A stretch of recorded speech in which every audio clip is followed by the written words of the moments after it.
Nama saya Bagzan Mahendra, saya dari 1244, absen nomor 9 akan mempraktekkan dapat step test, yaitu menggunakan 120 ppm metronom dan selama 5 menit.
Oke, selesai. Oke, jadi tadi sudah didapatkan nanti saya selama istirahat 1 menit, lalu dihitung selama 30 detik adalah 62, lalu dimasukkan di dalam rumus 100 dikali durasi per 5,5 kali nanti. Jadi itu akan terlihat skornya. Jadi tadi itu saya tuh selama 5 menit 100 kali 300, 5 menit itu dijadikan detik dulu, berarti 60 kali 5 kan 300, jadi 100 kali 300 terus 5,5, terus tadi nanti saya udah sebanyak 62, lalu 5,5 kali 62, nanti dihasilkan 30.000 dibagi 341. Dengan kalkulator akan ditemukan bahwa skornya adalah 87,97. Udah skornya.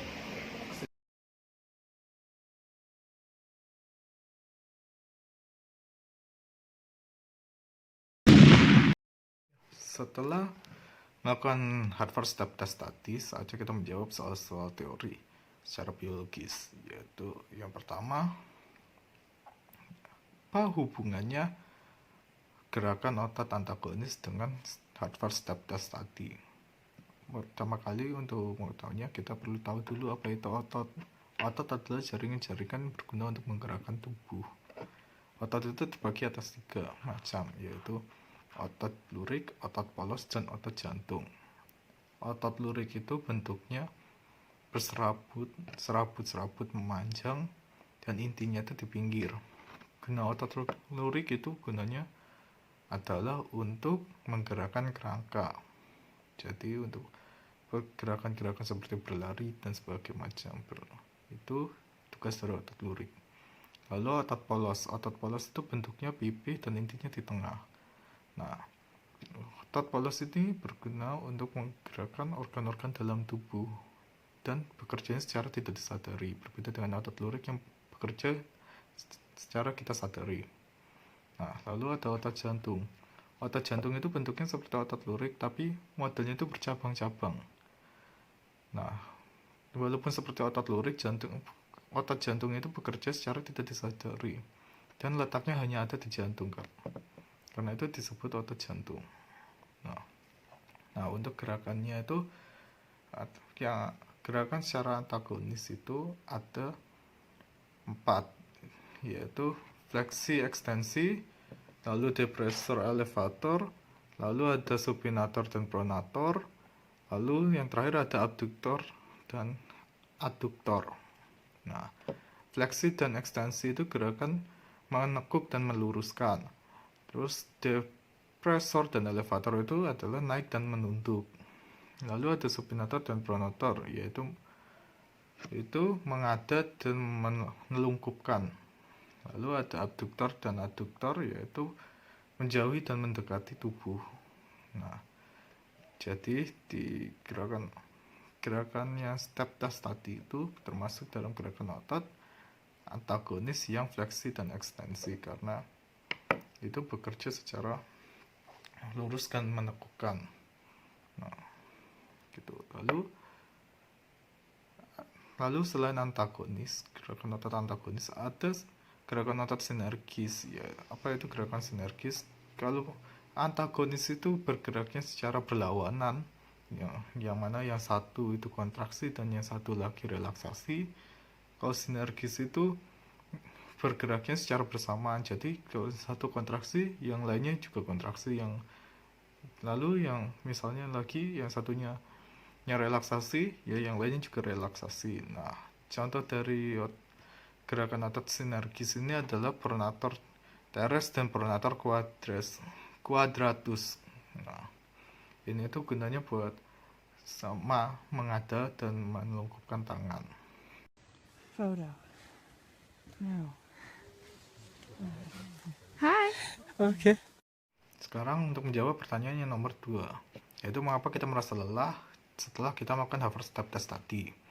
Nah, jadi kita perlu tahu juga seperti apa sih prosesnya. Nah, prosesnya adalah pertama, otot itu berkontraksi. Di sini otot itu mengalami fase anaerob, di mana ATP dan kreatin fosfat terbentuk, lalu menggerakkan aktin dan miosin dalam otot.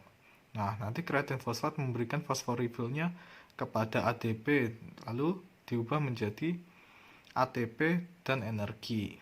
Lalu ATP terhidrolisis menjadi ADP dan energi. Ya, nantinya ADP terurai lagi menjadi AMP dan juga energi. Nah, saat itu semuanya habis nih, udah jadi AMP dan nggak bisa dirubah lagi. Itu nanti otot akan mengalami fase relaksasi, di mana itu ada merupakan fase aerob. Nah, jadi di fase relaksasi ini, di fase aerob ini, glikogen terlarut dengan laktosinogen lalu menjadi glukosa dan asam laktat. Nah, glukosa terurai menjadi energi dan melepaskan CO2 dan H2O. Nah, lalu yang sisa asam laktat ini nanti menumpuk dalam otot. Nah, itu yang menyebabkan mengapa kita kelelahan, karena penumpukan asam laktat di dalam otot itu. Nah, nantinya nih asam laktat itu terurai di dalam hati, diubah menjadi glikogen. Nah, di bawahnya itu ada peredaran darah. Jadi dari otot itu dibawa peredaran darah menuju hati dan dirombak lagi menjadi glikogen. Oke, sekian, terima kasih.